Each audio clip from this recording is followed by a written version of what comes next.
Hi, welcome back. You're watching Money, Money, Money. With us is Vishal, Dhawan of Plan Ahead Wealth Advisors.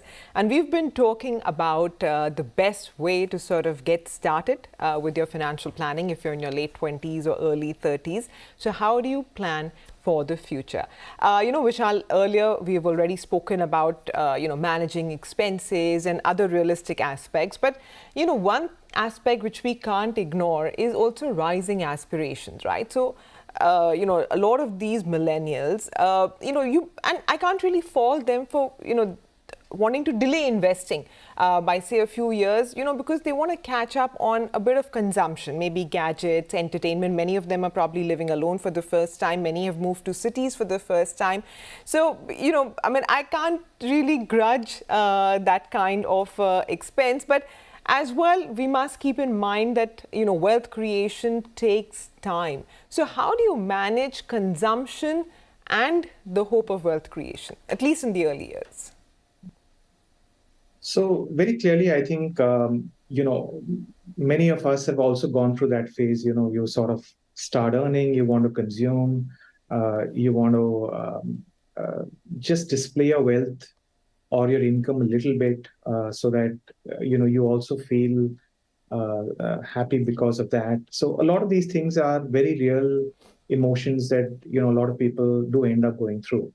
I think the way to approach this is to once again step back a little bit and think about the fact that while consumption options have expanded significantly, there is also much greater uncertainty in terms of how careers are going to pan out and how long careers are going to be as well. And we are very clearly seeing that a lot of people are now, getting into a sort of forced retirement phase in their 40s and 50s at the same time.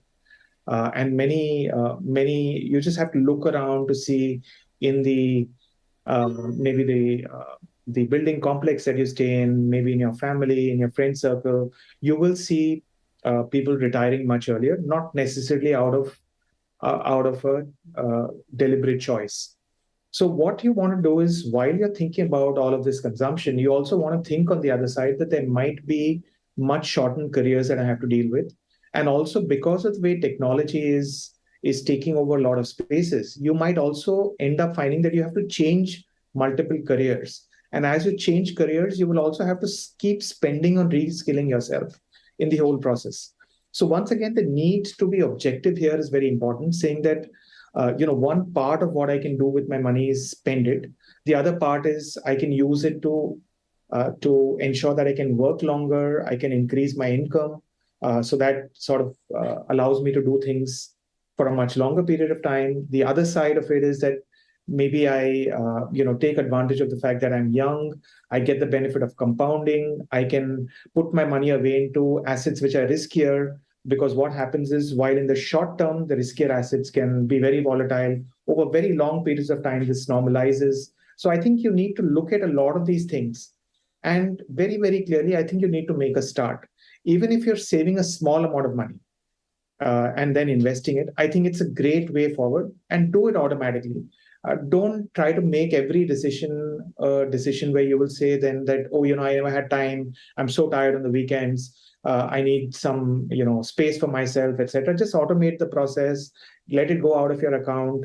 Ensure that you have credit cards which are limited. Don't go out of control on spending. I think those are the ways that you can really make this happen, and get your financial goals really in place. Okay.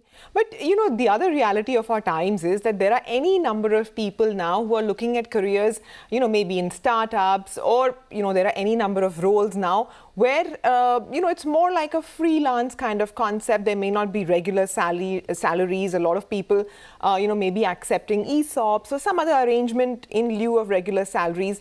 So what about planning for them? Because, for them, getting loans is also not as easy as it is for regular salaried people. So how do people like this plan for their future? So clearly, the gig economy has taken off very significantly. And I think the way to look at this is to say that the more I have uncertainty of income, and the more I have the inability to be able to project my income forward and get access to loans, the more important it becomes for me to focus completely on my personal finances and on my income, because I want to be sure that I have an emergency fund available of at least 3 to 6 months in case for some reason my startup fails and I need time to be able to go out and look for an alternative. I need to have a process in place where I definitely control my expenses, because one of the things that successful startups have done is bootstrap. And I think as an employee of a startup, you want to bring some of that bootstrapping into your own personal life as well, so that you can also be able to save. I think every startup founder knows that he or she may not be successful, and in the same way, you need to be aware as an employee in that startup that maybe this won't work in the way that you had planned to, and therefore have that provision made. As far as your investments are concerned, you still have the ability to use processes like a systematic transfer plan, which allow you to put money away on a monthly basis after you've put in the lump sum. So the money goes into a liquid fund, and from there it goes every month. This is a bit like an SIP in terms of giving you the rupee cost averaging, but the money doesn't leave your bank account every month. It leaves in spurts when you get the money. And I think those are ways that you can still continue to invest. You don't have to wait to become a salaried employee of a normal sort of corporate role to decide on starting your investment journey. And Vishal, in our parents' generation, it was a big deal to continue working till you retired, right? The voluntary retirement scheme was practically an alien concept for that generation. But now, many more people in our generation, and of course, many more who are younger to us, want to retire early. Nobody wants to be working, till they're 60, 70, etc. They want to start enjoying the money that they have made and want to enjoy life. What do you need to do to be prepared for this? So very clearly, the first starting point has to be to put numbers down and say, okay, what is it that I require to have with me if I want to retire? Keep in mind that inflation is going to continue to happen. It's not going to go away just because you choose to retire. There is going to be a need to plan for it. So try to estimate what your regular month-on-month expenses are going to be in retirement. Obviously, keep inflation in mind. Think about one-off expenses that will continue to come. For example, travel. Remember, you'll have a lot more time. You have the ability to travel as a result of that. And a lot of travel will come with higher expenses. Maybe you'll be more socially active. You'll be attending a lot more social functions. You have gifting to do there. All of these comes with cost.